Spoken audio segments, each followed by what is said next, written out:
There's a silent mass exodus happening that almost nobody is discussing. The most conscious, awake, and psychologically developed individuals are quietly withdrawing from society. Not with anger, not with drama.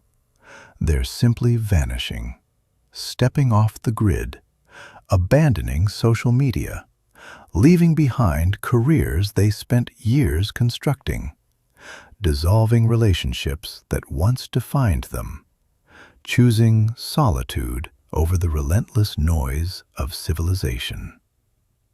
Carl Jung predicted this. He called it the necessary withdrawal. When someone becomes so psychologically conscious that engaging with collective unconsciousness turns physically painful, not metaphorically painful, but genuinely somatically, psychologically painful, the psyche begins pulling back like a hand retracting from an open flame. I'm going to explain why Jung believed this disappearance isn't merely inevitable for awakening people. It's essential. The more conscious you become, the less you can endure what passes for normal society. And why this isn't spiritual bypassing or escapism. It's the psyche's survival mechanism activating under the suffocating weight of mass unconsciousness. If you've been sensing that pull to withdraw, to vanish, to leave everything behind, Jung would say you're not antisocial. You're becoming too conscious for the collective container that most people inhabit without ever questioning. Here's what Jung grasped that illuminates almost everything. Society doesn't operate on logic or shared values. It runs on collective unconsciousness, shared delusions, mass projections, mutually agreed upon shadows. These aren't flaws in the system. They are the system. And the entire mechanism only functions if everyone participates unconsciously. The instant someone truly wakes up, not just intellectually, not just philosophically, but psychologically, at the level of the soul itself, they become a disruption, a glitch in the machinery that keeps the collective running smoothly. They can see the projections that everyone else is living out. They recognize the shadows everyone else is desperately evading. They understand the games being played all around them without anyone acknowledging the rules. And once you genuinely see it, you cannot unsee it. That capacity for perception becomes permanent. That's simultaneously the gift and the burden that consciousness carries. Jung experienced this transformation personally in the marrow of his own existence. As his awareness deepened and expanded over decades, he discovered that ordinary social interaction became increasingly intolerable. Not because he was arrogant or considered himself superior, but because he was awake in a room full of people conversing in their sleep. Every exchange demanded that he pretend he didn't perceive what he perceived, didn't know what he knew, didn't grasp what was genuinely transpiring beneath the surface of words and practiced gestures. This is the curse of consciousness. You become psychologically isolated, even while physically surrounded by other human beings. You're speaking an entirely different language, perceiving different dimensions of reality, operating from a completely different plane of awareness. And the sheer effort required to bridge that gap, to endlessly translate between your consciousness and the surrounding collective unconsciousness, becomes a form of slow, accumulating exhaustion that no amount of rest can resolve. So the awakened begin disappearing, not because they despise society, but because remaining within it forces them to commit a daily act of betrayal against their own consciousness. Every morning demands they perform being asleep. Every conversation requires they dim the very light they've labored so intensely to kindle.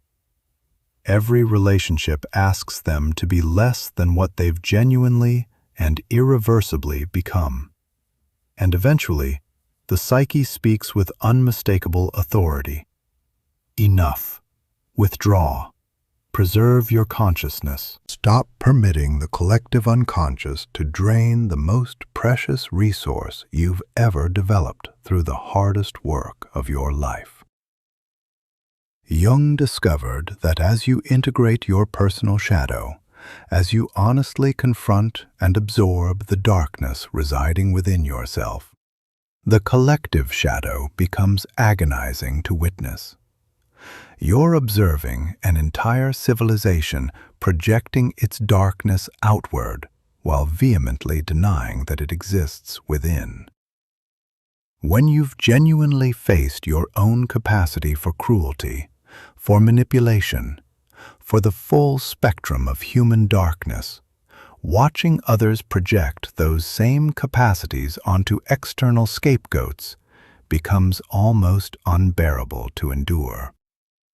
When you've truly integrated your own shadow material, witnessing society's projections, the opposing political faction is evil, that particular group is the real source of the problem. Those people are what's fundamentally wrong with the world. Feels like observing a mass psychosis unfolding in real time. Because that's precisely what it is. Jung called this the burden of seeing. The awakened individual perceives that most social conflicts are nothing more than shadow projections in motion, playing out at collective scale. Wars are shadows colliding between nations and civilizations. Political divisions are institutionalized mass projections wearing the costume of ideology. The perpetual outrage cycling through social media is collective shadow material relentlessly seeking new targets, new hosts, new faces onto which it can displace what refuses to be owned internally. Once you genuinely see this mechanism operating with clarity, participation becomes psychologically impossible. You cannot join the mob when you recognize it is hunting its own reflection. You cannot choose sides when you understand that both sides are projecting with equivalent intensity. You cannot engage in collective blame when you clearly recognize it as collective unconsciousness wearing the disguise of moral conviction. So you withdraw, not from a posture of superiority, but from the most fundamental kind of psychological necessity. There's a crucial distinction here that Jung was meticulous in maintaining. The awakened person who retreats from society isn't retreating from love of humanity. They're retreating from an incompatibility that has become physiological, not merely philosophical. The body begins registering what the mind has understood. The nervous system starts reporting what the intellect already knows. One of Jung's students described the internal transformation with striking precision. He said, "I used to hold strong political convictions with considerable certainty. Then I integrated my shadow and recognized that those convictions were primarily projections of my own unexamined material. Now, when I observe political debates, I perceive two groups of people violently hurling their unconscious content at each other while sincerely believing they're pursuing truth or justice. I can no longer participate. It would be like voluntarily entering a collective hallucination and arguing earnestly about which direction the hallucination should move. But here's what's genuinely happening beneath the visible surface. The awakened aren't merely perceiving the collective shadow from a comfortable intellectual distance. They're feeling it within their bodies, their nervous systems, their energetic fields. When you become genuinely conscious, you develop a sensitivity that simply wasn't accessible before. Being around unconscious shadow projection ceases to feel merely unpleasant and begins to register as psychological violence. This isn't a judgment rendered from above. It's genuine energetic incompatibility, as real and as involuntary as the incompatibility that makes certain sound frequencies intolerable to certain sensitive instruments. Jung noticed this pattern in his own embodied experience with unmistakable consistency. After his deep individuation process, being surrounded by large groups became nearly overwhelming. Not because he harbored contempt for people, but because he could sense the unconscious material swirling through collective energy, the projections, the repressions, the unexamined shadows, all generating a form of psychological turbulence that only he appeared to be registering. He stood in what everyone else experienced as an ordinary social gathering, but what he experienced as a vortex of unprocessed human material pressing against his awareness from every direction. This is precisely why awakened people tend to vanish from social media first, before they withdraw from anything else in their lives. Social media is a 24/7 shadow projection machine operating at a scale and intensity that has no historical precedent. Every scroll delivers a fresh assault of unconscious material packaged as news, opinion, or entertainment. Every comment section is a shadowboxing arena where participants pummel their own rejected aspects while sincerely believing they're engaging with external reality. For someone who has genuinely integrated their shadow, navigating social media feels like being compelled to witness an unending sequence of people punching themselves while blaming others for the bruises. The cruelty isn't in the specific content. It's in the pervasive, all-encompassing unconsciousness. Here is Jung's second profound and transformative insight. Once you've individuated toward your authentic self, performing your persona becomes not merely uncomfortable, but psychologically impossible to sustain. And society, in its current configuration, demands nothing but persona performance at every level and in every context. Before awakening, you could move through the social terrain unconsciously. Smile when the situation called for it. Say the expected things at the expected moments. Occupy your assigned role with practiced, unconscious ease. But once you've genuinely touched your authentic self, that deeper, more fundamental truth that exists beneath every mask you've ever constructed and worn, returning to persona performance starts feeling like a form of psychological death that asks for a new installment daily. Think carefully about what every social context actually demands. The professional persona, confident, perpetually agreeable, strategically enthusiastic regardless of what's genuinely felt. The family role, the dependable one, the accomplished one, the one whose complications remain carefully concealed. The social media identity, curated for maximum appeal, optimized for favorable response. The acceptable positions, calibrated precisely to the group, moderated for easy consumption. The appropriate emotional range, limited to whatever doesn't generate discomfort in others. For someone still identified entirely with their persona, this scaffolding feels like normalcy, even like safety. For someone who has found their authentic self beneath all of that construction, it feels like suffocation, like being required to inhabit a costume permanently with no provision for removal. Jung encountered this dynamic directly through his own confrontation with the unconscious.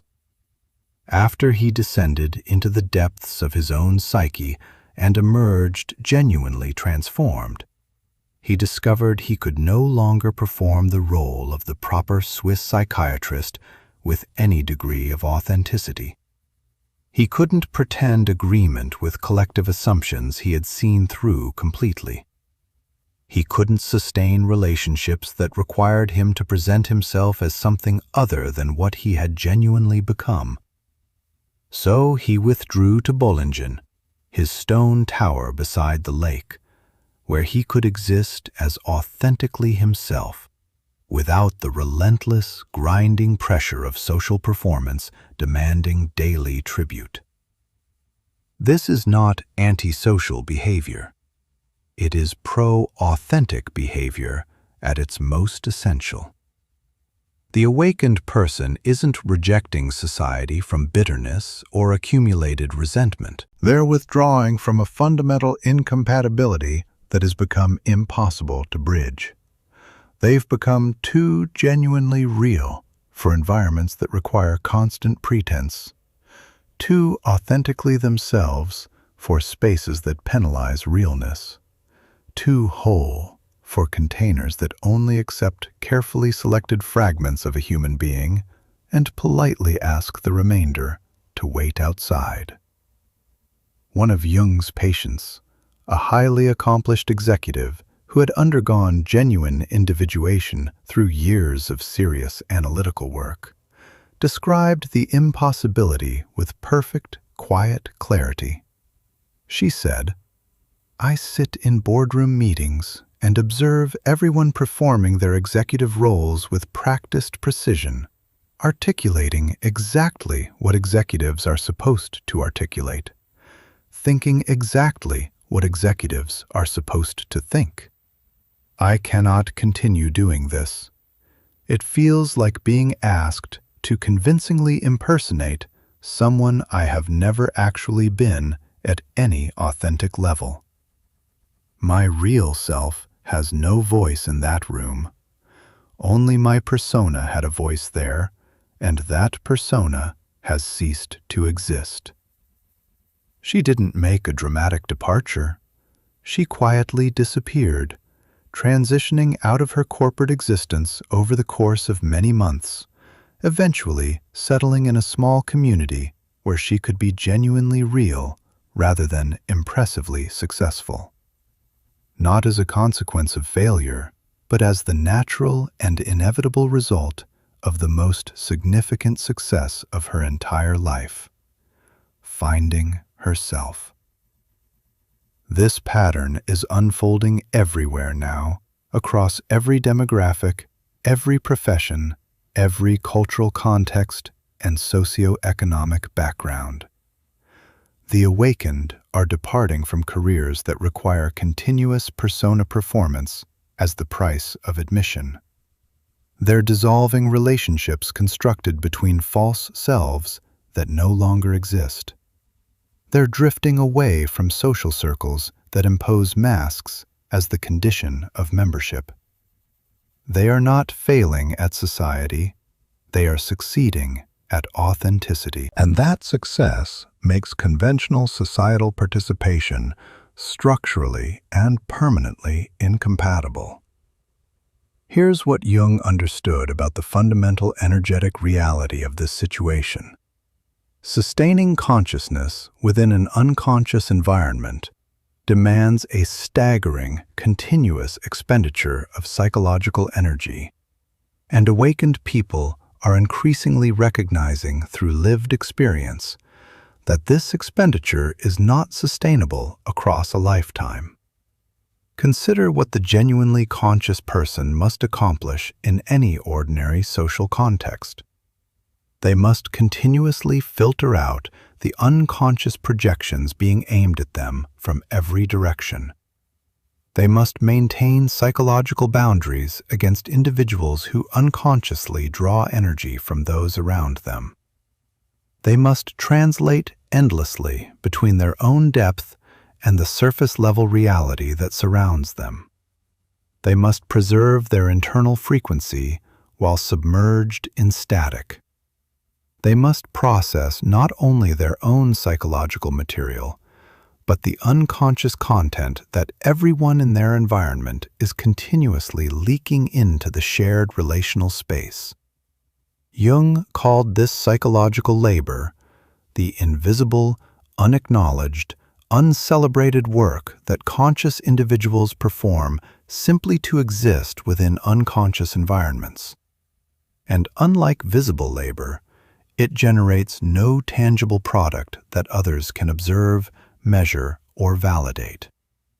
Nobody recognizes the conscious person for the immense effort they expend simply navigating an ordinary Tuesday afternoon. The labor is entirely real but completely invisible, and the exhaustion it generates accumulates without anyone, including sometimes the conscious person themselves, fully understanding its source. Consider what each individual interaction genuinely requires. Not reacting to projections that feel intensely personal, but originate entirely elsewhere. Not absorbing the unconscious material that others are continuously discharging into the shared atmosphere. Not being pulled into collective dramas that have no connection to authentic reality. Not descending to the unconscious frequency saturating every corner of the environment. Not betraying inner truth in order to preserve the fragile comfort of superficial social harmony. For unconscious individuals, none of this constitutes any form of labor. They're moving effortlessly with the collective current, carried along without friction or resistance. For conscious people, it's the equivalent of swimming upstream against an unrelenting surge of unconsciousness. The destination is clear. The necessity of moving toward it is felt with certainty. But the cost accumulates without pause, without acknowledgement, without relief. Jung observed consistently that his most psychologically developed patients would often develop chronic fatigue, unexplained physical ailments, and states resembling depression, not because of personal psychological pathology, but because of the sheer, relentless exhaustion of sustaining consciousness within unconscious environments, day after day, without adequate recovery. The remedy in these situations was not additional therapy, not more inner work, not deeper analysis. It was conscious, intentional withdrawal from the specific environments that were continuously and methodically depleting them. One woman, a dedicated educator who had awakened through years of genuine inner work, developed a severe, debilitating chronic fatigue that left her physicians perplexed.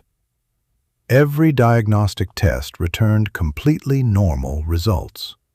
Through her analytical work, she gradually came to understand that she was expending extraordinary psychological energy, maintaining her consciousness while surrounded throughout her workdays by colleagues operating from unconscious assumptions, institutional systems built on collective unconsciousness, and students who were themselves entirely submerged in the collective stream. She wasn't ill in any conventional diagnostic sense. She was profoundly, fundamentally, energetically depleted. When she left her position and moved to a modest cabin amid nature, her energy returned within weeks. Not because she was resting, she remained fully active in her life, but because she was no longer spending her entire reserve of consciousness fighting the constant gravitational drag of collective unconsciousness on every side. This is the genuine reason awakened people disappear into nature, into solitude, into small communities of authentically conscious individuals. Not to flee responsibility, not to avoid the inherent difficulties of human existence, but to preserve and protect the consciousness they have invested everything to develop. They understand, often through costly personal experience, that consciousness is both precious and finite. Expending it on interactions that are fundamentally incompatible with it is equivalent to pouring water into sand. It vanishes entirely, leaving nothing behind, serving no one. Jung identified this withdrawal as archetypal, the hermit phase that every genuinely individuating person must enter at some point in their development. Not permanently, but with genuine commitment. The hermit archetype has nothing to do with contempt for humanity. It concerns psychological necessity operating at the most fundamental level of human transformation. When you are changing at the deepest strata of your being, you require space, real, sustained, protected space, from the influences that would pull you back toward old patterns, old identities, old definitions of yourself that no longer fit the being you're becoming. You need silence in which to hear your genuine inner voice beneath decades of cultural conditioning. You need solitude to integrate what you've discovered without the constant interference of others' projections, expectations, and requirements. You need an uninterrupted span of time in which you are answerable only to your own unfolding process. Jung himself moved through profound hermit phases throughout his life's arc. His years at Bollingen were not vacation or casual retreat in any ordinary sense. They were psychological necessity of the most fundamental kind. He required distance from collective consciousness to develop genuine individual consciousness. He needed separation from the projections of others to fully understand the nature of his own depths without their constant intrusion. The hermit phase is precisely when the shadow integrates without the relentless social pressure to repress and deny it. The self emerges without the persistent demands of persona performance suppressing it. Inner wisdom develops in the absence of outer noise that would drown it before it fully forms. Psychological transformation completes without the interruption of a world that needs you to remain recognizable, manageable, and essentially unchanged. This is what's happening now to people who are genuinely awakening across the world. They're not vanishing because they're fragile, damaged, or antisocial. They're following an archetypal pattern that individuation itself makes necessary. This pattern predates recorded history. It's woven into mythology, encoded in every genuine spiritual tradition, preserved in the stories cultures have always told about those who enter the wilderness and return bearing something the community desperately needed. But here's the dimension Jung was most insistent upon. The hermit phase is not escape. It is preparation of the most serious kind. The awakened person withdraws not to abandon society, but to cultivate something that society desperately needs, even when it lacks the language to request it. They are gestating wisdom that cannot be rushed, integrating truth that cannot be performed, becoming what Jung described as individuals who have adapted to depths that the collective cannot yet access, but will eventually need to inhabit. One of Jung's analyses a philosopher who had been a visible and respected figure in academic circles, vanished entirely from public intellectual life for 3 full years. Those in his professional world assumed he had experienced some form of collapse. What he had actually undergone was a breakthrough of the most consequential kind. In solitude, free from the unrelenting demands of his academic persona, he integrated insights that would have been structurally impossible to reach while performing the role his institution required of him. When he eventually returned, he carried revolutionary ideas that could only have been born in the silence and depth of his withdrawal from the very system they would ultimately serve to challenge and transform. The hermit phase looks to outside observers like simple disappearance, but it is actually a deepening, a movement into territories of the psyche that ordinary social life makes permanently inaccessible. The awakened person isn't running away from anything. They're moving deliberately towards something. They're doing the work that can only be accomplished in genuine solitude, developing a form of consciousness that may eventually serve the collective in ways not yet imaginable. But only after the transformation has completed itself on its own terms and timetable. Jung's final insight on this subject carries something rare and precious: genuine, earned hope. The disappeared don't remain absent permanently, but when they return, they come back as fundamentally different beings, not to resume participation in unconsciousness, but to offer genuine consciousness to those who have become ready to receive it. The awakened who disappear are enacting the hero's journey at its most literal and complete. Withdrawal, transformation, return bearing gifts the community could not have requested because it didn't yet know they existed. But the return isn't to the mainstream current. It's to the margins, the edges, the liminal spaces where consciousness can breathe and function without constant compromise or dilution. They might return as artists, creating from authentic depths never touched by the anxiety of performance.